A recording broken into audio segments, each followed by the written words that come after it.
Have you always been a Disney fan? As far back as I can remember, we used to have the Mickey Mouse Club when I was a kid.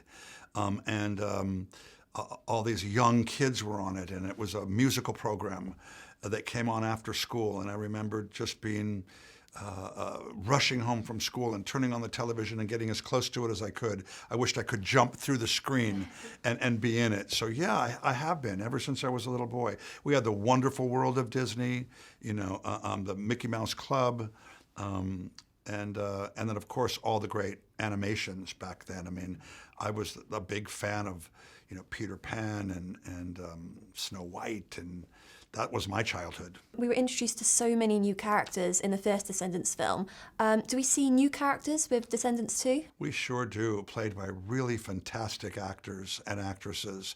We have 4 new characters, and they all come from the Isle of the Lost. And the first one is the daughter of Ursula from Little Mermaid. Her name is Uma, and she's played by China Anne McClain, who sings and dances and acts and is going to be a big, big breakout star. She does an incredible job. And then we found a young man here, Thomas Doherty, who's in a television series here called The Lodge, who's originally from Edinburgh. And he plays the son of Captain Hook, one of my favorite villains, and he's extraordinary. Wait till you see him. And then we have a young man from Canada. His name is Dylan Playfair, and he plays Gaston's son. And then a lovely 13-year-old girl making her debut with the Disney Channel in this, and she plays Dizzy, the granddaughter of the evil stepmother from Cinderella. Is it scary knowing that you've got so much power to control and change these young kids' lives? Yeah, it is. I mean, it is. You want to do it with great care and consideration and sensitivity. And I have a lot of help with that. We have some really good people that work with us. So you're looking for so much in these young adults that they've got to act and sing and dance. Do you ever choose raw talent and with no experience? Absolutely. Yes, ma'am.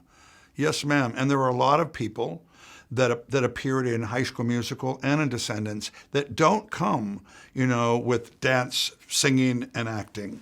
They maybe might score in one of those areas, but they have imagination and they're brave.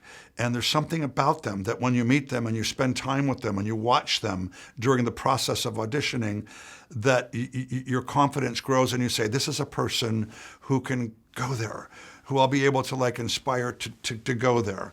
And someone like Zac Efron, he wasn't a dancer, he wasn't even a singer. And look what he accomplished. And it's because he had imagination and he believed in himself. And so I think bravery, imagination, those things are equally as important to me when I'm looking for the right people to cast in these roles. And Disney's interested in that as well. Do you think that you can turn anyone into a dancer? No. Because I heard you tried with a few journalists. Yeah, that's right. I thought at one point that everybody has rhythm and you can always awaken that up in everyone, and perhaps with time. But not on the schedule that I'm on. So what do you think kids are going to love most about Descendants 2? Because I love the colour in it. Were you connected with the costumes and the makeup? Oh my gosh, yes. Well, every aspect of the production I'm involved with. But we have masters out there that are, Kara Son, who designed the costumes, and Mark Hoffling. This is our 6th movie together. He's our production designer. Created amazing set pieces. A couple of them that really are I think that our fans are going to be blown away over the new Isle of the Lost areas that we go into where Uma lives. But I think what we have here is, the first movie, there was a lot of setup, a lot of establishing. But now we come into Descendants 2. We know where we are and we know who we're with. And so we can get right into the story. And so we get into it rather quickly. And then I think the new characters bring a lot with them, a lot of drama, a lot of fun, and I think we have a bigger movie. They were brilliant. I've got chilling like a villain in my head constantly ever since I heard it. Okay, and I've got to ask about Dirty Dancing, because obviously it's the 30-year anniversary. Are you planning to do anything to celebrate the fact it's been 30 years? I have been, and I have more celebrations ahead of me. Jennifer Grey and I just did a Q&A at a wonderful outdoor screening celebrating the 30th anniversary in Los Angeles. The proceeds went to families that were involved in the Hurricane Harvey in Texas.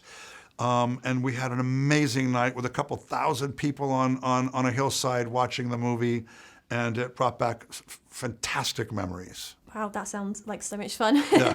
So how do you keep being so inspired? Because you've worked with so many great dancers throughout your career, from Gene Kelly and obviously into Michael Jackson. Is it hard? Do you ever run out of ideas? Not when you're working with creative people, not when you have the kind of collaborators that I've had. The Disney Channel is just, an amazing place to collaborate.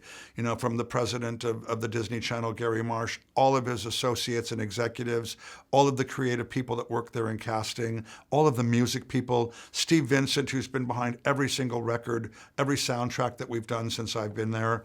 And then again, that taking our time and finding the right cast members and then putting a great creative team around that it's not difficult to get inspired, and it's not difficult to come up with ideas when you have people that are in it with you, and that share the same passions and that are excited by your vision.